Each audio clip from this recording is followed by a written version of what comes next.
ওনার বাংলাদেশের রাজনীতিতে দীর্ঘদিনের অবদান আছে এবং ওনার পরিবারকে সপরিবারে হত্যা করা হয়েছে।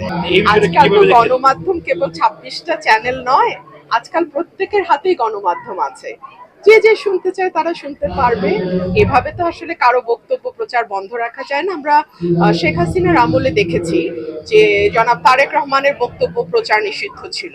জীবন অবাক না করলে কে করবে? 28% মিল্ক ফ্যাটের অবাক করার সাথে ফ্রেশ মিল্ক পাউডার। জীবন অবাক করুক প্রতিদিন। এবং সেটা কোর্টের আদেশ দিয়ে নিষিদ্ধ ছিল।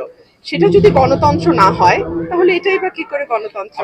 এটা দেশের আইন শৃঙ্খলার যে নাজুক পরিস্থিতি সেটাকে ইন্ডিকেট করে, দলগুলোর যে তাদের অঙ্গ সংগঠনের উপরে কোনো রকম কোনো কন্ট্রোল নাই সেটা ইঙ্গিত করে, এবং দিন শেষে আবারও যে আমরা পুরনো রাজনীতিতেই ফিরে যাচ্ছি বা ফিরে গেছি সেটা ইঙ্গিত করে। উনি বক্তব্য দেন, তারপরে বোঝা যাবে কি প্রভাব পড়ছে, এটা তো আগে বলা যাবে না। দেখুন, উনি বাংলাদেশের নাগরিক, ওনার পরিবার এবং ওনার বাংলাদেশের রাজনীতিতে দীর্ঘদিনের অবদান আছে এবং ওনার পরিবারকে সপরিবারে হত্যা করা হয়েছে, এবং বাংলাদেশের স্বাধীনতা সংগ্রামের তখন আওয়ামী লীগ ছিল একমাত্র রাজনৈতিক দল।